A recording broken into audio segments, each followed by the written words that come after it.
श्रीमद् भागवतम स्कंद संख्या 2 अध्याय संख्या 8 और श्लोक संख्या 17 Srimad Bhagavatam canto 2 chapter 8 and text 17।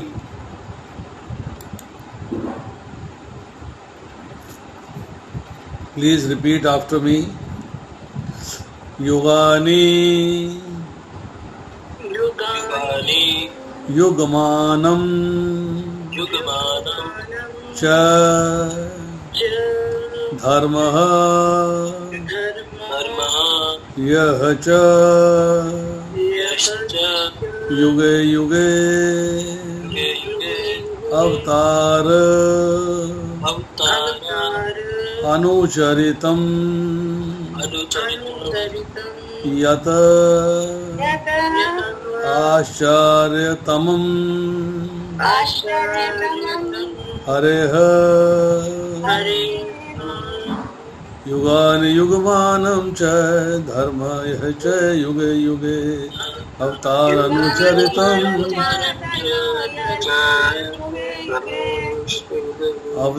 अनुचरितं यत आचार्यतमं हरेः।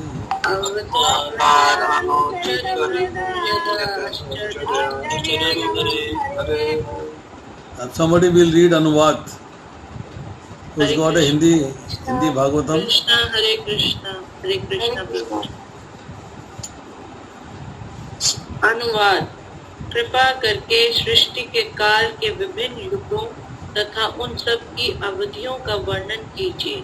मुझे विभिन्न युगों में श्री भगवान के विभिन्न अवतारों के कार्यकलापों के विषय में भी बताइए। And who will read तात्पर्य? तात्पर्य श्रील प्रभुपाद जी के द्वारा। श्रील प्रभुपाद जी की जय। भगवान श्री कृष्ण आदि भगवान हैं और परमेश्वर के समस्त अवतार उनसे अभिन्न होते हुए भी उन्हीं से उद्भूत हैं।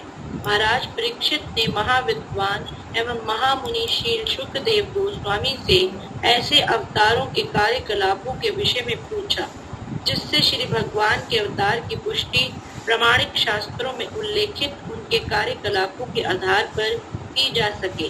महाराज परीक्षित सामान्य लोगों की विचारधारा में बहकर श्री भगवान के अवतार को आसानी से स्वीकार करने वाले मनुष्य न थे, अपितु वे वैदिक साहित्य में वर्णित और शील शुकदेव गोस्वामी जैसे आचार्यों द्वारा पुष्ट लक्षणों के आधार पर ही उसे स्वीकार करना चाहते थे। श्री भगवान अपनी अतरंगी शक्ति से भौतिक प्रकृति के नियमों की किसी अनिवार्यता के बिना अवतरित होते हैं। फलतः उनके कार्यकलाप भी असामान्य होते हैं। श्री भगवान के विशिष्ट कार्यकलाप उल्लेखित हैं और हमें ये जान लेना होगा कि श्री भगवान के कार्यकलाप तथा स्वयं श्री भगवान एक हैं, क्योंकि वह परम स्तर पर स्थित हैं। अतः श्री भगवान के कार्यकलापों के विषय में सुनने का अर्थ है श्री भगवान की प्रत्यक्ष संगति करना, और श्री भगवान की प्रत्यक्ष संगति का अर्थ है भौतिक कलमश से शुद्धि। इसकी विवेचना हम पहले खंड में कर चुके हैं। हरे कृष्णा माता जी, थैंक यू वेरी मच। तो अभी चर्चा चल रही है काल अर्थात समय के परिमाणों के बारे में। परिमाण मीन्स मेजरमेंट। यहाँ उसका हिंदी ट्रांसलेशन भी दिया हुआ है, अवधि। मतलब जो टाइम है उसको कैसे एक्सप्लेन करेंगे कि टाइम की पीरियड क्या है, टाइम की अवधि क्या है। Now let's go to the basics.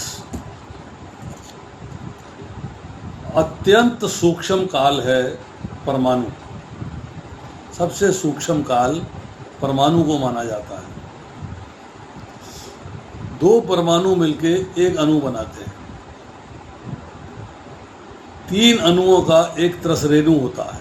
त्रस Renu कि झरोके से जब लाइट आती है तो उसके अंदर जो कण दिखाई देते हैं उड़ते हुए, उन कणों को जो है त्रसरेणु की संज्ञा दी गई है it is just like that, इतना शॉर्ट स्पैन होता है।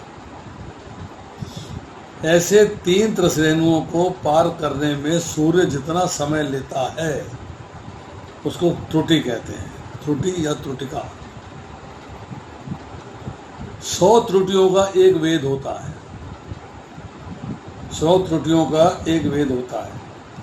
3 वेदों का एक लव, 3 लवों का एक निमेष, 3 निमेष का एक क्षण। जब हम क्षण की चर्चा करते हैं, एक क्षण में ये हो गया, एक क्षण में ये हो गया, उस क्षण के पीछे का बैकग्राउंड देखिएगा कि वो क्षण जो है 3 लवों से बना है, एक लव 3 वेदों से बना है, एक वेद 100 त्रुटियों से बना है, और त्रुटियाँ जो है 3 त्रसरेणु से बनी हैं, और त्रसरेणु जो है वो 3 अणुओं से बने हैं, और एक अणु जो है 2 परमाणु से बना है। This is the smallest measurement of time, कि जिसमें हम जो है क्षण तक पहुंचते हैं। नाउ 5 क्षण की एक काष्ठा होती है, 15 काष्ठाओं का लघु होता है, 15 लघुओं की एक नाड़िका होती है, और 6 नाड़िकाओं का एक प्रहर होता है। जो हम 4 प्रहर दिन के काउंट करते हैं, और 4 प्रहर हम रात के काउंट करते हैं। प्रथम प्रहर, 2 प्रहर, तृतीय प्रहर, चतुर्थ प्रहर, रात्रि का प्रथम प्रहर, रात्रि का द्वितीय प्रहर, रात्रि का तृतीय प्रहर, रात्रि का चतुर्थ प्रहर। तो 6 नाड़िकाओं का एक प्रहर होता है। ये 8 प्रहर जब मिलते हैं, 4 दिन के और 4 रात के, तो 1 दिन और रात काउंट होता है। 15 दिन और रात का एक पक्ष होता है, 2 पक्षों का एक मास होता है, 6 मासों का एक अयन होता है, जिसको उत्तरायण भी कहते हैं, और दूसरा दक्षिणायन कहलाता है। अब 2 अयन जब मिलते हैं, उत्तरायण प्लस दक्षिणायन, अर्थात 6 महीने उत्तरायण के और 6 महीने दक्षिणायन के, तो वो कहलाता है वर्ष, 1 वर्ष होता है। This is the measurement of time, उनका परिमाण, उनकी अवधि है। Now let's go further. इस प्रकार मनुष्यों के 1 वर्ष के समान देवताओं की 1 दिन और रात है। हमारा 1 साल देवताओं का 1 दिन और 1 रात, अर्थात 6 महीने जो उत्तरायण के हैं वो देवताओं का दिन है, और 6 महीने जो दक्षिणायन के हैं वो देवताओं की रात है। अब देवताओं के समय का परिमाण मनुष्य के समय के परिमाण से 360 गुना अधिक हो गया है, 360 टाइम्स, क्योंकि 30 दिन गुना 12 महीने 360 हो जाता है। तो इस अगर कैसे कैलकुलेशन करते हैं, तो मनुष्यों का 1 वर्ष देवताओं का 1 दिन रात, और मनुष्यों के 30 वर्ष देवताओं का 1 महीना, और मनुष्यों के 360 वर्ष देवताओं का 1 दिव्य वर्ष, अर्थात ट्रांसेंडेंटल ईयर। अब ऐसे ही मनुष्य के सत्य, त्रेता, द्वापर और कली, ये 4 युग बीतने पर देवताओं का 1 दिव्य युग होता है। अर्थात मनुष्यों के सतयुग में 17,28,000 साल, त्रेता में 12,96,000 साल, द्वापर में 8,64,000 साल, और कलयुग में 4,32,000 साल। ये टोटल बनता है 43,20,000 साल, अर्थात 43,20,000 ईयर्स। ये देवताओं का 1 दिव्य युग है, और इसको कहते हैं महायुग या चतुर्युग।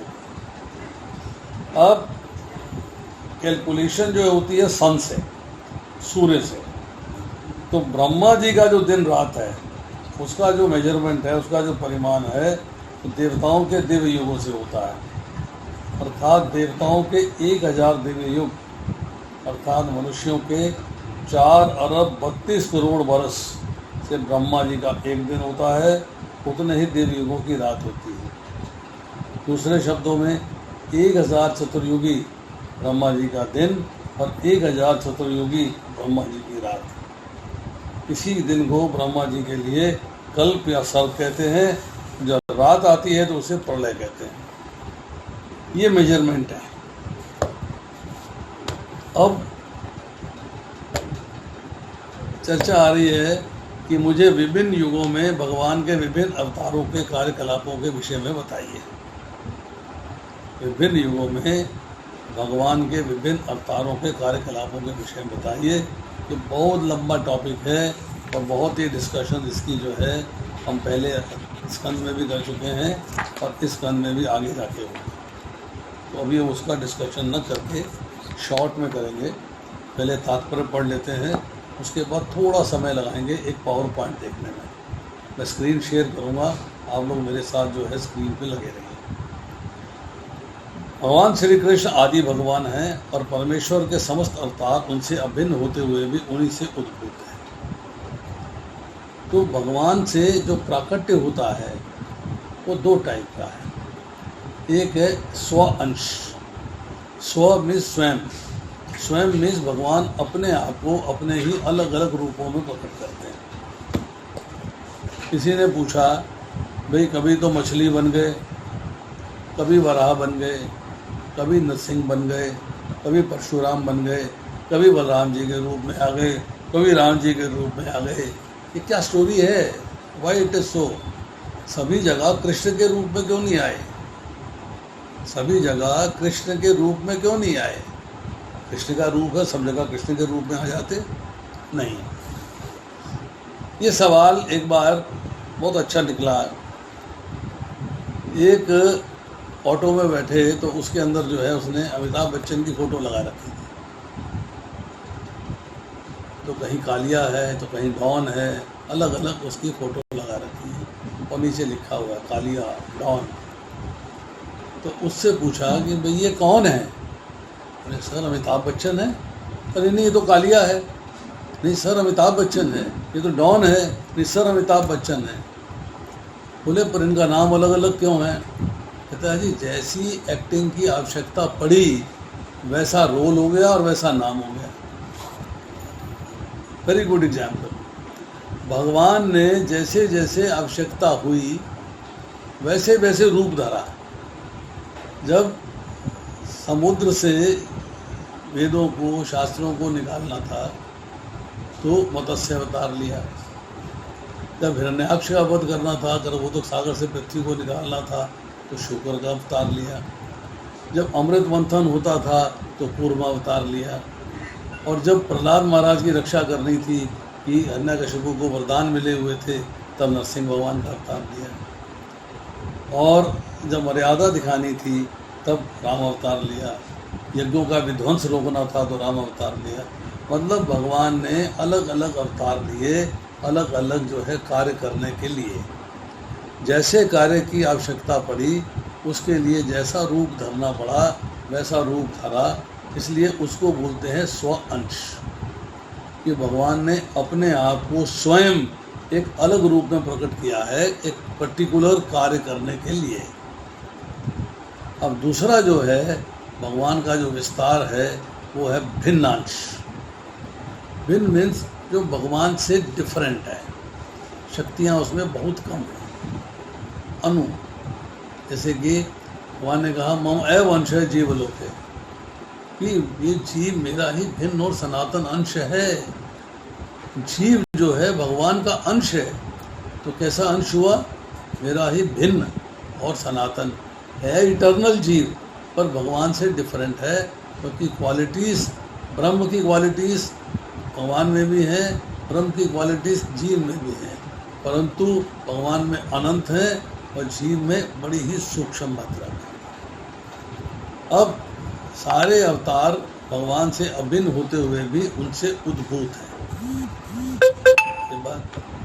नाउ महाराजा परीक्षित ने परम विद्वान मुनि सुखदेव गोस्वामी से ऐसे अवतारों के कार्यकलापों के विषय में इच्छा की जिससे भगवान के अवतार की पुष्टि प्रामाणिक शास्त्रों में उल्लिखित उनके कार्यकलापों के आधार पर की जा सके। तो महाराजा परीक्षित को क्या भगवान पर विश्वास नहीं था? क्या उन्हें जो है जो ज्ञान की प्राप्ति हुई थी उसमें उन्हें भगवान के बारे में ज्ञान नहीं दिया गया था? फिर वो डाउट क्यों कर रहे हैं? वाई?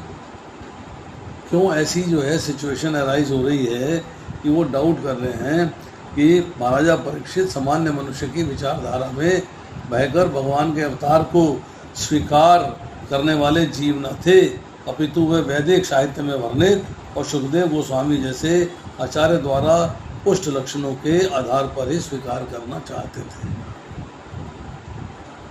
उसका कारण है हम लोग, बिकॉज जब भागवतम को सुना गया है महाराजा परीक्षित के द्वारा, उसको हम पढ़ भी रहे हैं और सुन भी रहे हैं, परंतु इस कलयुग के अंदर हमारे ऊपर जो प्रभाव आ गया है कि हम आसानी से किसी बात का विश्वास नहीं करते और कई बार आसानी से विश्वास कर लेते हैं।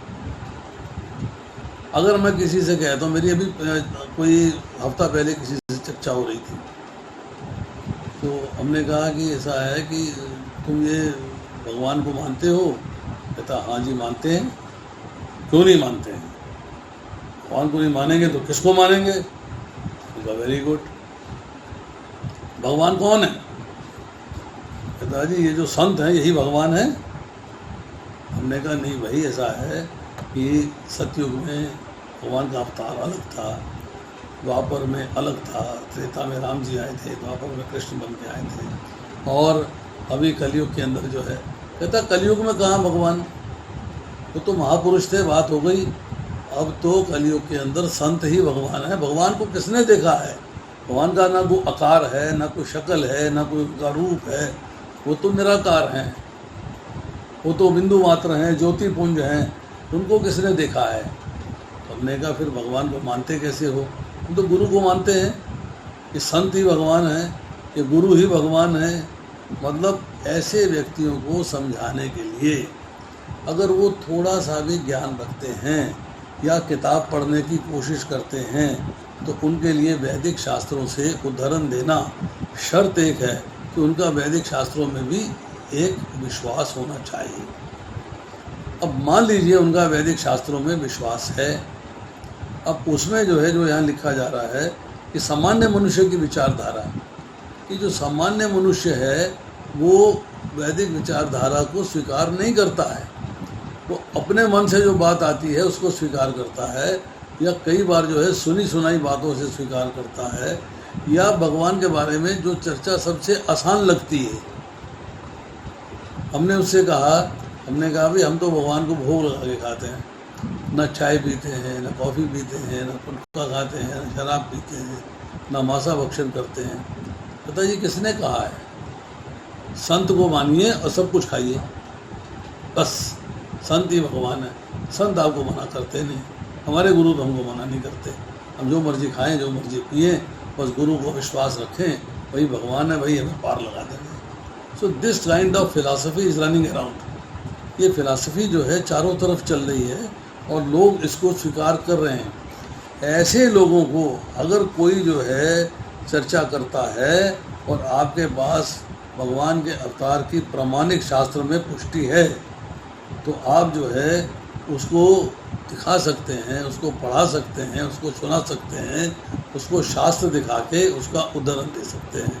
तो परीक्षित महाराज ये हम लोगों के लिए कह रहे हैं, हम लोगों के लिए कह रहे हैं कि जब तक भगवान के अवतार को हम शास्त्रों के आधार पर स्वीकार ना कर लें, हम उसे स्वीकार नहीं करते।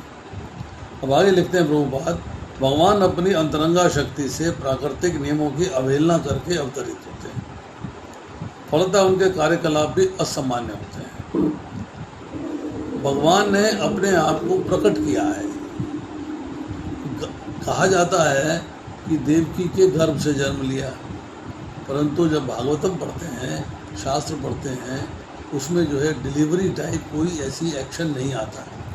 वहाँ क्या आता है कि भगवान चतुर्भुज रूप में देवकी के सामने प्रकट हुए और देवती से, जब देवकी ने उनसे कहा कि आप शिशु रूप में आइए, मैं आपको पुत्र रूप में पाना चाहती हूँ, तो भगवान ने अपने आप को शिशु रूप में कन्वर्ट कर दिया, प्रकट कर दिया। तो सामान्य कार्यकलाप नहीं, ये असामान्य है। इसलिए जो है उनके कार्य भी जन्म कर्म जमे दिव्यम, उनके कार्य भी जो है दिव्य होते हैं, उनका जन्म भी दिव्य होता है। अब भगवान के विशिष्ट कार्यकलाप उल्लिखित हैं, हमें ये जान लेना होगा कि भगवान के कार्यकलाप तथा स्वयं भगवान एक है। तो भगवान के नाम, भगवान के रूप, भगवान के गुण, भगवान की लीलाएं और भगवान का धाम सब भगवान हैं। उनमें कोई अंतर नहीं है, उनमें कोई भेद नहीं किया जाता। वो अभिन्न है, वो भगवान से भिन्न नहीं है, भगवान से डिफरेंट नहीं है। अतः भगवान के कार्यकलापों को सुनने के अर्थ है कि भगवान की संगति करना। जब हम भागवतम पढ़ते हैं, प्रभुपाद लिखते हैं अपने एक बुक में,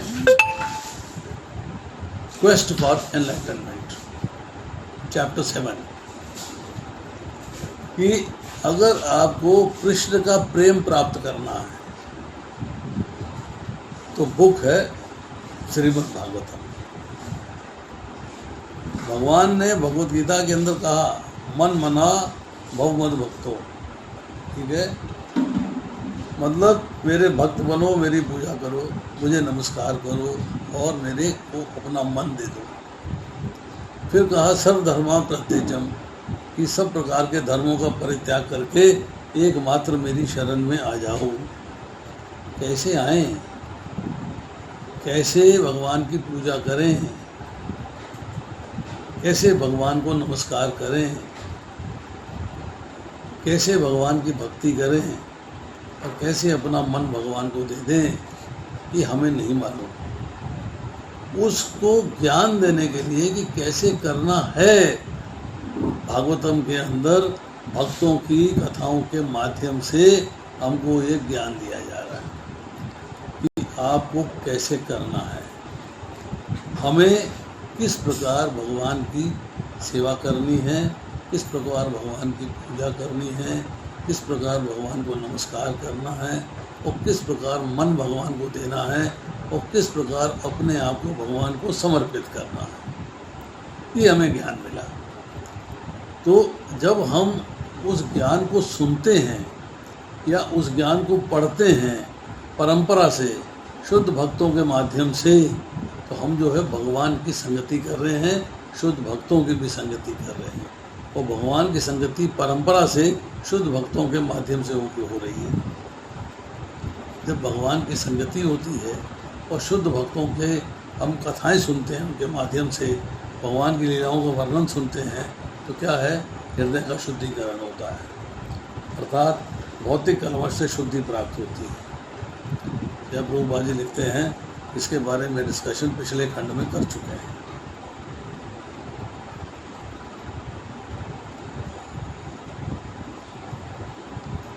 अभी कितने बजे तक समय है प्रभु?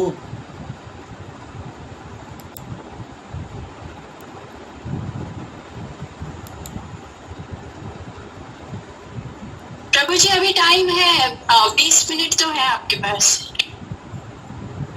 20 मिनट है।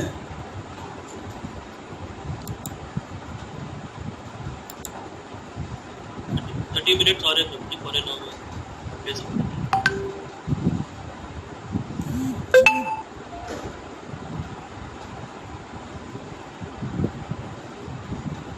ये स्क्रीन दिखाई दे रही है, स्क्रीन पूरी दिखाई दे रही है या हम सब भी दिखाई दे रहे हैं? हम सब भी दिखा रहे हैं, स्क्रीन दिख रही है।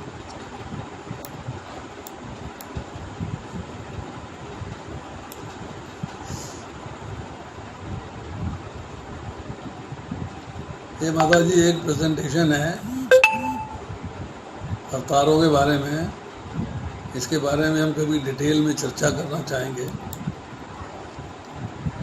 This is Krishna, fountain head of all अवतारस।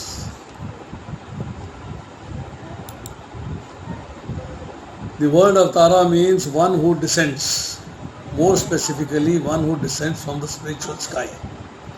In the spiritual sky there are innumerable Vaikuntha planets, and from these planets the expansions of supreme personality of God had come into universe. यदा यदा हि धर्मस्य ग्लानिर्भवति भारत अभ्युत्थानम् धर्मस्य तदात्मानं सृजामि है। हे भरतवंशी, जब भी और जहाँ भी धर्म का पतन होता है, धर्म की प्रधानता होने लगती है, तब तब मैं अवतार लेता हूँ। Now is it clear or the previous one was clear? Previous one was very clear on screen. Is it okay? Yeah, this is okay too. हाँ, somebody is speaking. क्या कह रही माता जी? This is Yes, Prabhuji, this is okay. परित्राणाय साधूनां विनाशाय च दुष्कृतां धर्म संस्थापनार्थाय संभवामि युगे युगे। भक्तों का उद्धार करने, दुष्टों का विनाश करने तथा धर्म के फिर से स्थापना करने के लिए मैं हर युग में प्रकट होता हूँ। Deliver saints sadhus to destroy demonic दुष्कृतम to reestablish the principles of religion. जन्म कर्म च में दिव्यम एवं योति तत्वतः त्यक्ता देह पुनर्जन्म नेति मामेति सो अर्जुन। हे अर्जुन, जो मेरे आविर्भाव तथा कर्मों की दिव्य प्रकृति को जानता है, वह इस शरीर को छोड़ने पर इस भौतिक संसार में पुनः जन्म नहीं लेता, अपितु मेरे सनातन धाम को प्राप्त होता है। द रियल पर्पस ऑफ अवतार। The Lord has many agents who are quite competent to vanquish demons, but the Lord especially descends to appease His unalloyed devotees. The real reason that God appears is to give pleasure to His devotees. Appears at the end of Dwapar Yuga of the 28th millennium of 8th Manu in one day of Brahma. Dharma to Sakshat Bhagavat Pranitam descends personally and sometimes He